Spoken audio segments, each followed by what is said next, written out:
I was born in Oakland, California in July of 1990, and I was supposed to be born in September of 1990, so I was born very early. I wasn't even supposed to be born. My mom was told that she wouldn't have any more kids, so she acted as such, and then all of a sudden she got pregnant at 30, and so I came through the portal, and I was like, I'm gonna get here, and I came early. And since I was early, my lungs were underdeveloped, and I had to stay in the hospital for a few months after I was born, and in the intensive care unit, and they had to have their hands in those gloves to like hold me, you know, inside the box. And I think back now, because I just recently was told that. I didn't know that. I think back now and think that's probably the root of the stutter, because once I got into about 4th grade, I realized that I couldn't speak well, and I couldn't spit out like a sentence or two, especially when I got anxious or nervous, or when any situation happened where I was told to do it. Knots would tie up in my stomach, and I was just like Daffy Duck or Porky Pig, you know. And so you feel, yeah, because you were in the incubator thing, like you weren't getting that human contact, that played a huge role in. Yeah, that's very interesting. I didn't get that first human contact and the interaction with my mother. I've always had emotional and touch issues, and then I learned later on in life that I'm bisexual, and that always was involved with my psyche. And then the speech impediment, I kind of had the speech impediment and the sexuality flowering at the same time as a kid, which kind of really estranged me from everybody. And then in 4th grade, the things with like reading out loud and speaking your essays in front of the class was just horrible experiences for me. I became like the outcast, and I didn't have any friends, and folks would like laugh at me and choose to like ask me to read out loud specifically so they could laugh at me. And even now you can sense that it happens sometimes. So I was kind of plagued by it, and since no one liked me, I chose to be like the outcast in more of like in a glamorous way, and I would wear like shoes that were different, and I'd have like an umbrella when it wasn't raining, and I would just act out and be like, fine, and then I'm gonna have fun. And eventually a few friends saw that I was cool, and we had our little group of outcasts. And then it came around 7th grade. In middle school, I had my first speech therapist, and she was incredible. And it was me and this other kid who also had a horrible stutter. And she explained through exercises and practice what was the root of it and why it happens, and how I could kind of breathe into it, literally. So what was the root of it? Well, she said that it's the breath, and that my mind works faster than my actual breath and lungs and the mouth could operate to properly spit it all out. And so I have to calm down, and sometimes I'll be speaking a whole bunch of things that my inhalation doesn't set up for, so I have to stop and exhale the rest of my breath, take a new breath, and then speak the words through the exhalation of that new breath. And the act of all that stuff is just me in a breath that isn't ready to do it, so it like locks up and does this weird thing that, and my mind doesn't just dissolve that away and say, so like say like a word like Today. I can never say that word, and it's been a long time and I still can't say it. And so instead I'll say things like, I'll think 3 words ahead, and I'll say, okay, well, if I have to say that word, I'll switch it instantaneously with the phrase "in this day." Okay. And so folks always ask me why I say "in this day" or in all those other like switch out phrases, and it's because to say "today" makes me have to completely stop and pause and do a whole new inhalation because it really affects me. Interesting. So if somebody going through still having stutter or speech impediment, what advice do you have for them to work through that? And so that's what I learned in class all of a sudden, and it was a big thing because I had to get called out of class, and everyone's like, "Where's he going?" You know. But she did breath work things like long deep breaths and then saying a full note with the full exhalation, like and just see how long you can hold it, and just do certain exercises that helps you to really ground into knowing your breath more and understanding it. And then she would have me like read out loud, and each time that I would get something that would stop me, she would instruct me to like, you know, stop and go, "Stool, okay, I can say stool, okay," and then like get over it in the mind, because it's more of an anxious and nervous thing too. And the partner who I was with wasn't quite overcoming it as fast as I was, and I've seen him years after high school, and he still is like plagued by it. And it's interesting how certain souls kind of washed it away and certain souls still have it, because it's the mind and the breath mixed in one. So it's like calming down and learning how to slow down your thoughts and not get so excited to say something, and instead say it with grace and with your breath. And so that kind of links into Do you practice meditation now? I do, yeah, and that's kind of what sprung into speaking more clearly. I've always had the imprints of fear from when I was young, and then I started to like meditate and learn about food and diet and spirituality in general, and all these ways to kind of step out of the box that the ego sets you inside of.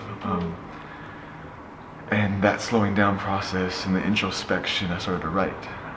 And this whole story, I guess, leads into how I became. So real quick too, after in 7th grade, you said you started to practice the breath work, and was it in high school that you were able to speak how you are now, basically?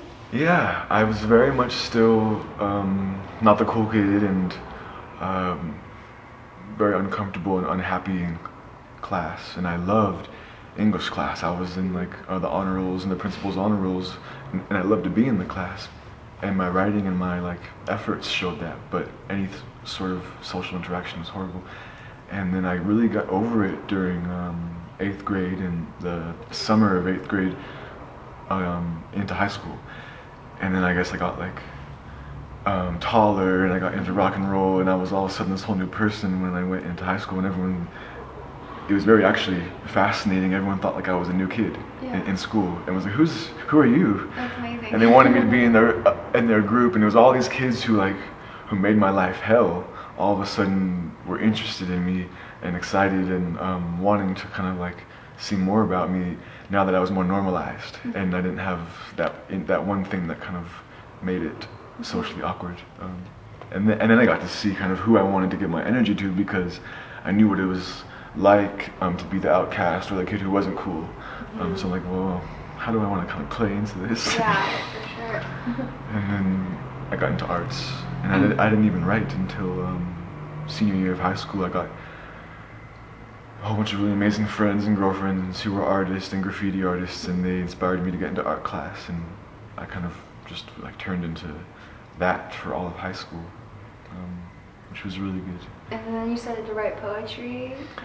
Senior year, I got into a good English class, and the teacher, it was like her last year ever, and she's been doing like 40 years, and she was like, that like energy of like, screw you kids, I'm done with all this.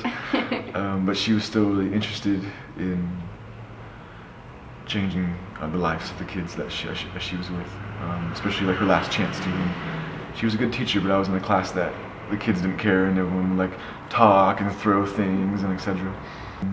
She had an assignment in class for a poem, and it was towards the end of the year, and the subject matter that I got was the Battle of Normandy. And I really wrote this awesome piece that I liked a lot, and I sent it in, and I guess everyone else didn't really put much enthusiasm into it, and I did. And when she got mine, she kind of was like so excited, and it was like her last year, and she kind of like reinvigorated her. But she kind of went about it in the wrong way, because I was very fragile about my art, and I had never wanted to share much, and I had it was a new thing for me. And so instead she kind of like waved it in everyone's face. She's like, this is a poem, this is what you need to be doing, if you aren't doing this then you suck. And it was like that was the energy that she had, and she like forced me to read it out loud in front of everyone, and it kind of really accidentally instilled this energy that it's not cool to write, and it's not like I was a nerd, or I was the one who like stole the attention, and everyone kind of was like, man, like, he's so good and we're not. So it kind of affected me, and I didn't share my art for a while after that, and I would just like scribble in this book that I called Blaine's Brain Book. Cute. And then it led into slam poetry, and it's very interesting because I never thought that I would be doing slam poetry or doing anything to be like a public speaker. But the more that I let go of the title of having a speech impediment, the more I learned what the lesson of that was, and what my fate and destiny on earth is, to speak and to share what's on my mind. And I always have like friends now who kind of like remind me that, and if I have like something that I can't say, I'll say, oh man, I can't say it because my speech impediment, and they'll switch that around and say, no, you can say it, and I know you can, and you don't have a stutter because you don't have to claim it. And so I'll breathe through it and say, phew, and then I'll say it. And it's interesting because on stage it's like there's never an interruption or a bump or anything. And I never got on stage until San Francisco, if you want me to explain that, how it started. Sure, yeah, let's hear that. So I would write, and there was a few of my friends who always hung out in a room on the top floor of one of the buildings next to Ocean Beach in San Francisco, owned by this therapist, a psychic, writer chick who was really awesome, and we would all hang out at her house and share our art, and there'd be jam sessions, and eventually I would be called to share something that I scribbled down, and have friends who wrote music sing them because they sounded like lyrics a lot of the time. And then I started to watch YouTube videos of slam poetry, and much ups and thanks and props to YouTube and to button poetry and all these places that give the average person exposure to stuff like this, because I didn't even know it was a thing. And the psychic was also, her husband was a publisher, and she was interested in moving forward in that realm with me. And my friend who was who was a singer-songwriter, he hosted an open mic in San Francisco, and I lived in Fairfield, Vallejo, and I would just come to the area to hang out and adventure. And one Friday he invited me to the open mic that he hosted at Cafe International, which is a really awesome spot with like art all over the walls and a big stage area where all the seats face it next to the bar. And so I came through, and I was late, and I had all these car issues, and it was a whole journey to get there. And I had all my slam poetry pieces in my head and all memorized, because I was speaking them for the psychic to see if she wanted me to write the book or not. So I was already ready, and he kind of knew that. And I was just like in the crowd and like enjoying the art, and I had a beer or two, and he signed me up on the list and didn't tell me. So halfway through he was like, so next on the list we have Blaine, and then he just like shoved me up on there, and I said I had to use the bathroom first, and I locked myself in the bathroom, and like looked in the mirror and like did all that like psych up work, and was like, am I gonna go out there and do this? It was so vulnerable and new, and I had these pieces that I still know, my first set of pieces, you know. And I did, and I walked up there, and I was very nervous, and my voice was shaky, and I did a few times have like a bump and a stutter, but they liked it, and the audience clapped. Yeah. And that's kind of all I needed. And even back in high school, when I got over the impediment, and folks would ask who wants to read, and I would kind of be like, I'll try, and I would try, and I would do it good, and everyone would kind of be like, oh wow, that was awesome. Just getting like the appreciation and the awareness from the other that I did good makes me kind of like light up and go, oh, you like that? Okay, well, I'll keep reading, or I'll have more to say. Yeah. So after they clapped, I had like 3 more, and then I came to that open mic and always like dragged friends with me to either speak or to watch. And then a month after the first open mic, I moved to Ashland. And so ever since then, you've been, whatever opportunity you have to go and speak your poetry, you do that? Yeah, I wasn't a slam poet at all. I just kind of went to open mics. What does the slam poet mean? So slam poetry is just like writing. It's after all the competitions and all the experiences now, I've kind of formed this great concept of what it is. And it seems like everyone can do it. Like, you don't have to go to college for it. You don't have to be an amazing writer. You don't have to express anything super deep. You know, it seems like it's like new age journalism. It's like how anyone can just put something that they want to say, something that they think is relevant in their world and for their life, and speak it in a way that makes the connection to the audience and gives them the emotion that you feel when you feel those things. So it's like it's really awesome to hear on like in a competition. You don't really want someone to win, because it feels like everyone should win, because everyone is amazing in their own way and their own like subject matter, and someone like speaks about how they were hurt in the past, physically or sexually, and then how to like transmute that into joy. And then like someone speaks about the woods and the environment and how they love to walk through it and how it should stay forever. And each person has a different subject matter. It's like a little glimpse into something, like a newspaper or like a blog, where you can get into someone's world. Right. And slam just means that you just really pour it all out. You slam it onto the stage. You like speak it loud and proud, so the person in the way back of the audience can hear you and snap. You know. Yeah. So would you say that anybody who is going through a stutter or having speech issues, that they can heal that within them? Yeah, I think even spiritually, it's we get trials and tribulations in life that teach us something specific for our soul mission here. Like, I feel like the speech impediment was kind of like a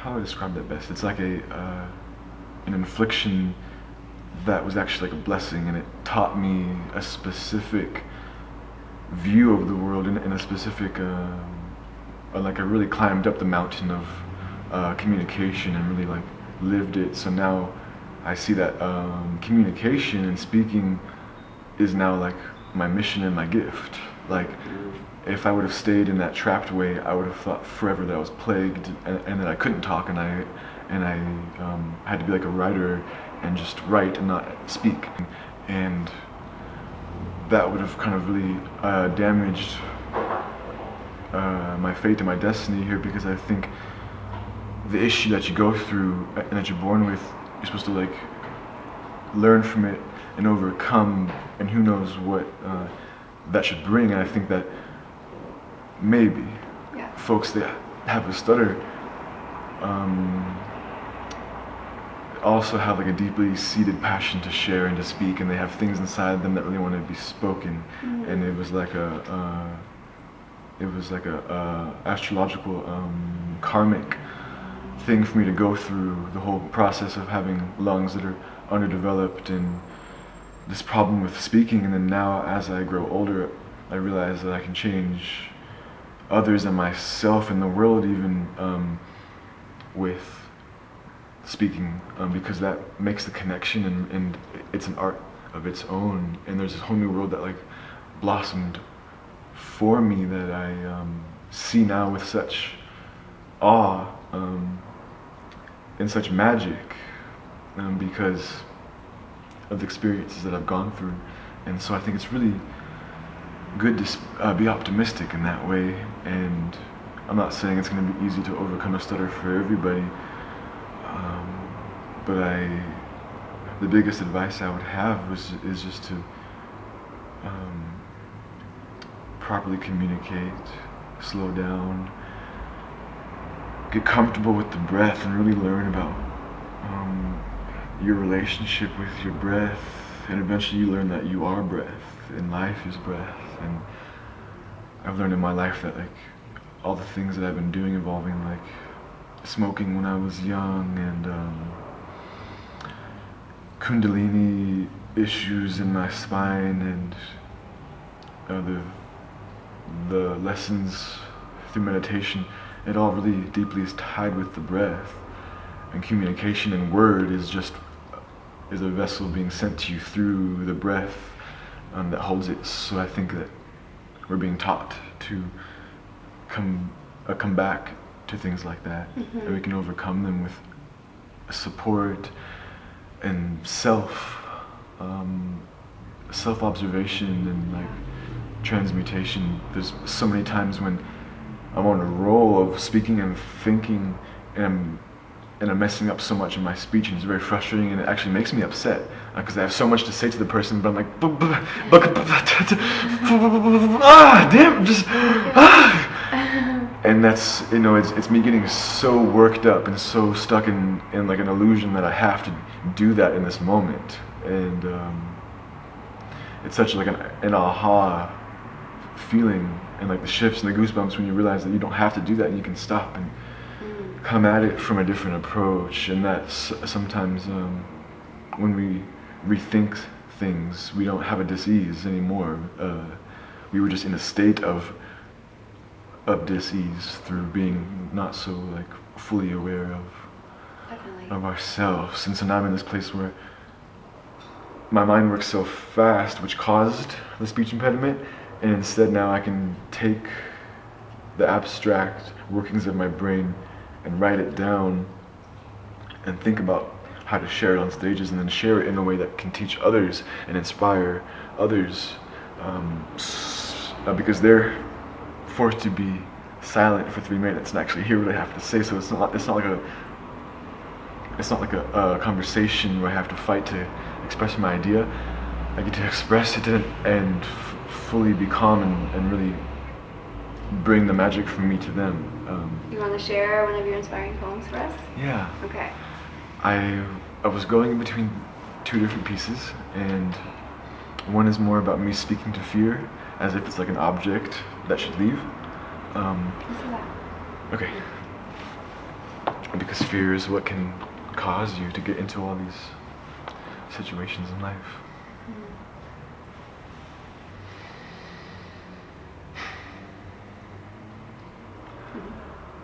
Fly from me, fear.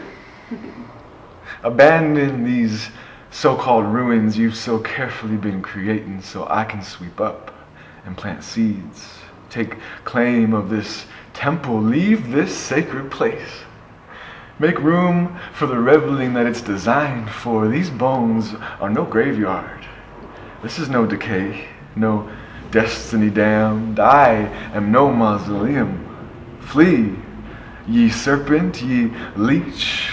The strength of every generation before me that lifts me up to this now won't be defiled and forgotten in your wretched embrace. Unhand me. I am that I am, the authority here, fear. I'll feel things out without you. I'll take it from here, this that was never yours. This body and mind of mine, don't hold them back. Let go, fear. I am only a cocoon for the likes of you. So unless You'd like to transform into love with the quickness. Exit this vessel, leave me be. The liquid light of love is all that drenches this here heart now. I've been so full of you in such dark times when shadows fell so heavy, but day is a breaking in my soul. Joy is turning frowns all upside down. The sound of laughter melts you like water to the wicked witch, I know. So fly from me, fear there's laughter on the way. There's actions to be made, set free from your restrictions, those tired, rusty chains. But thank you for the lessons. Thank you for the trials, teaching me to testify, showing me my strengths. I've forged such tools from my tool belt of experience in the fires of your suffering, but you don't ever hold the nail while I swing the hammer. We just don't work out. It's been a trip. But now that's over, and since I love you, I'll let you fly. So goodbye, fear. That's awesome. Yeah. You want to share your other one too? Sure. Okay. This one is more about the writing. Okay. And to don't hold things in and share it. Great. Whew, I get all like the And feels. that was cool. All the feels when I get into this place. It's so healing for me to share.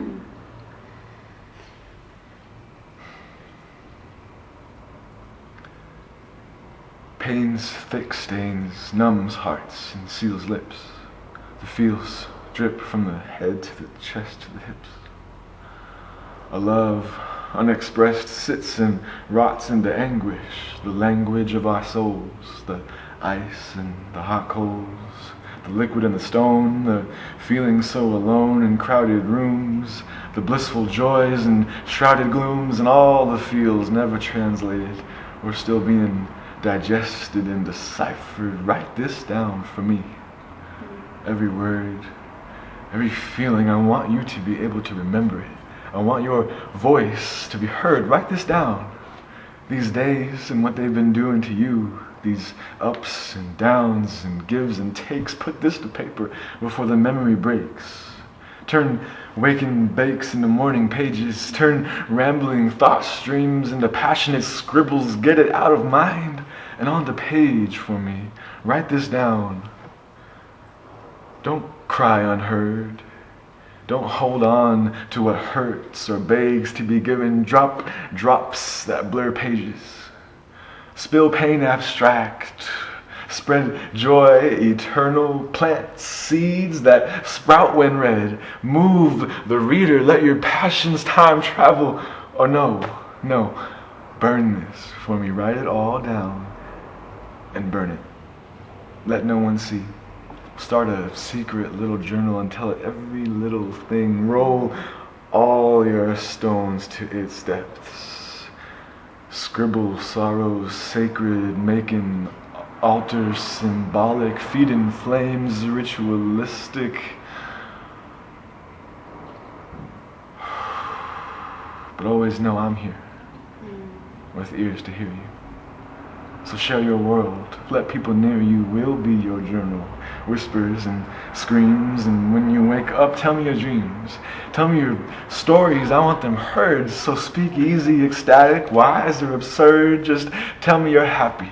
And if that ain't so, let's talk of ways we can help happy grow. That was awesome. Oh my goodness.